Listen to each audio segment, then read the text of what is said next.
Continuing our team coverage on this Thursday, families in New Haven are getting ready to send their kids back into the classroom next month.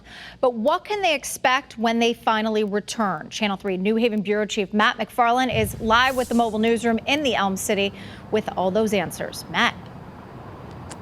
Well, Aaron, when New Haven decided back in the summer that the school year would start with just distance learning, it wanted to use that time, the first 10 weeks of school, to make sure its school buildings were ready. And you can see here, the Truman School, they've got signs out front, one-way traffic, enter only, exit only. That's what's going to greet students and staff when they return here.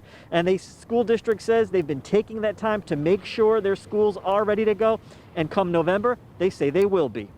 As Mignon Henderson mans her spot as a crossing guard, this New Haven grandmom isn't the only one who's working. I watch a couple of my grandkids, so I have to, matter of fact, I got one sitting in the car doing her work, and I have to check on her, make sure she's staying on there, and because my daughter's work. And while it's been all virtual learning for Elm City schools since early September, that's getting set to change. New Haven's Board of Education and the city are on board bringing their students and staff back on November 9th, the start of the second marking period, to prepare. The city's COVID task force, along with its health and building departments, and Yale School of Public Health are spending these 10 weeks going over each and every school with a fine-tooth comb. We're making sure that we have, everything from the signage, floor signage, one-way markers, entry and exit only signage, room capacity signage, social distancing signage. They're also zip tying their lockers so they won't be used, taking bathroom stalls and sinks out of service to help spread people out.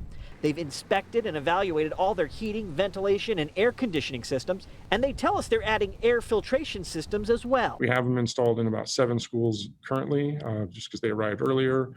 And we're in the process of, we're expecting towards the end of this week, the delivery of the remaining 35-odd school. And as the school district makes its final preparations to get ready for November, those who've been doing the distance learning say they're ready as well. So they can learn the right way and stuff, I mean, it's hard. I don't want them to stay home no longer.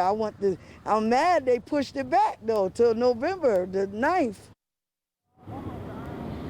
And now, what happens if one of the schools isn't ready? Well, the district says they plan on it. What if one or two just isn't ready to go? Well, we're going to have that part of the story coming up tonight at 6. We're live with the mobile newsroom in New Haven. Matt McFarland, Channel 3 Eyewitness News.